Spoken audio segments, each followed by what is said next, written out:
it's me again, Mrs. T, here with my third lesson in I Like Me, Just How I Am. If this is your first time here with me, be sure to see my first lesson, Positive Self-Talk, and my second one, Giving Yourself Credit. Today, I'm going to be discussing how we as parents can avoid taking setbacks and criticism personally, and how to not overthink when things go wrong. It can be really difficult to accept when we make a mistake or hear from someone that we've done something wrong.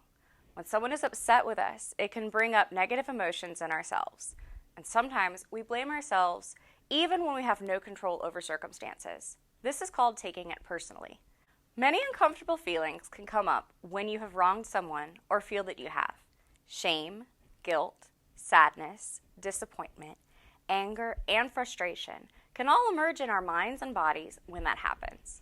And these emotions are all normal responses. We can run into trouble when we latch onto the mistake and continue to think about it or blame ourselves, when we have little or no control over the situation. We take disappointments personally.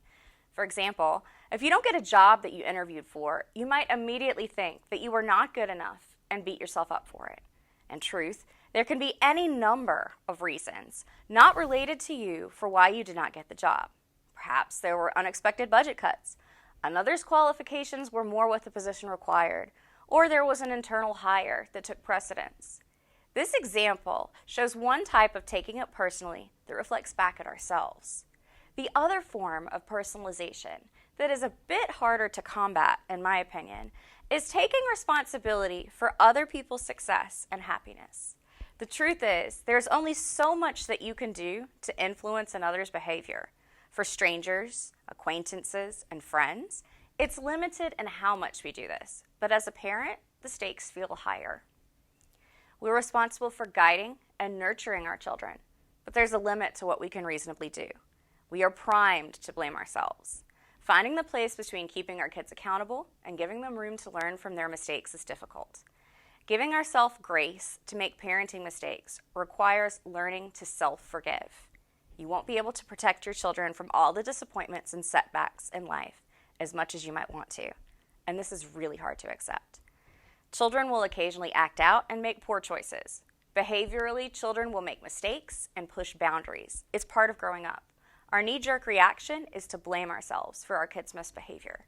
Our kids are imperfect people, just as we are. Expect imperfection. Our job is to correct them, but not to beat ourselves up because they made a mistake. Those are not your fault. It will wear you out if you always take the blame or worry that you are always responsible for their happiness. And this brings me to my second topic. People who take things personally and have this thinking distortion often have problems with overthinking and ruminating. Think of rumination as repetitive worry. Overthinking our past actions can create many problems and reinforce negative emotions and negative thoughts. There is some evidence that rumination can trigger symptoms of depression, anxiety, and PTSD in those exposed to high stress. Rumination-influenced stress over a long period of time can affect multiple body systems. Heart rate can increase, blood pressure can raise, and cortisol, the stress hormone levels, will rise. Rumination can become a cycle of negative thoughts, emotions, and maladaptive behaviors. Getting a handle on repeated worries can have real health benefits. Learning how to interrupt and redirect negative thoughts and emotions can help with rumination. I'm going to discuss 3 strategies that you can use to work on rumination and blaming yourself, especially in the realm of parenting. The first thing that you will want to do is to become aware of when you are taking things personally. It is difficult to change anything if you're unaware of it. Becoming aware of our emotions and how they affect our body systems requires looking inward. Naming our emotions when we feel like we are taking things personally can be surprisingly powerful. When we don't acknowledge the emotions, it doesn't mean they go away. Pushing them down doesn't mean they disappear. They are still there. Here is one to practice. I am feeling fill in the blank. You can use a feelings wheel like the one shown on the screen to help you and your children to identify feelings as they emerge. Then you can try and connect the cause to it. Imagine the following scenario. Perhaps your child got in trouble at school for talking back to the teacher. They were rude, and the teacher called you. You may be feeling any number of things: anger, sadness, disappointment.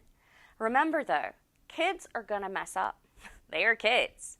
That doesn't mean that you're going to let them continue with that behavior. But it doesn't help you to hold on to blame for your child making a mistake. Say to yourself, I am feeling disappointed because I taught my child to respect adults. Turn it into a learning opportunity. My child needs a consequence and another lesson on how to respect adults. An acting out child is usually trying to communicate something. If they called the teacher a mean name or were rude, is there a reason? What information were they trying to convey? Remember from our last lesson, react with curiosity. You are entitled to your emotion, just as they are, but finding a way to calm down before you react to theirs or on yours can give you some time to think. And this brings me to my second strategy. Cognitive behavioral therapy is a popular treatment option for children to adults.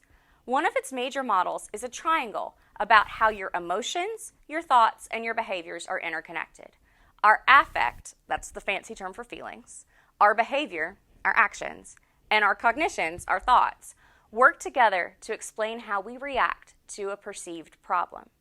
Changing the way we react can provide relief faster than trying to change the circumstances. The ABC model, the triangle model, can help us to end rumination if you find that's a problem. It's like taking a step back to examine the problem from someone else's perspective.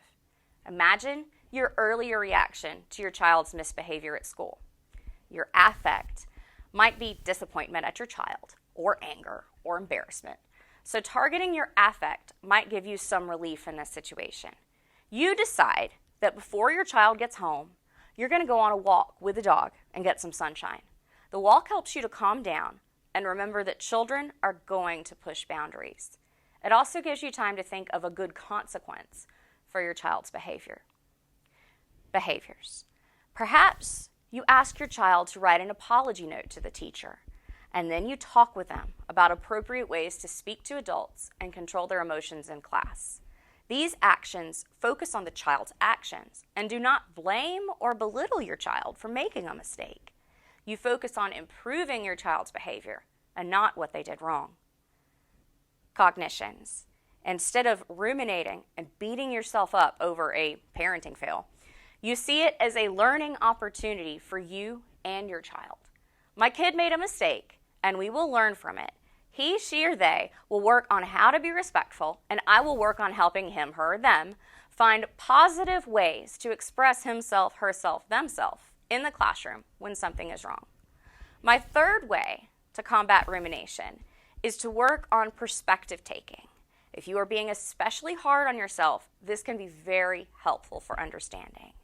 If you're overthinking an incident, imagine, what would a trusted friend tell you about the situation you are worried about?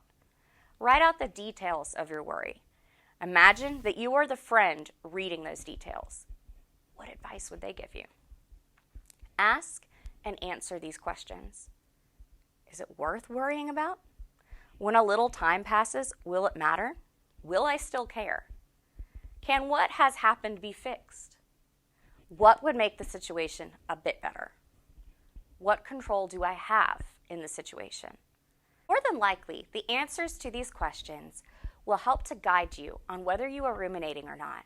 And when you are ready, continue with the second part of this lesson entitled, Little Brown Bear Gets in Trouble at School, to help teach your child about how to approach both taking things personally and rumination. Feel free to read the book as many times as needed and revisit this video as many times as you would like. When you've completed the book, move on to the third part of this lesson, where Little Brown Bear shares what he has learned about not personalizing criticism and taking blame. Thank you so much for watching.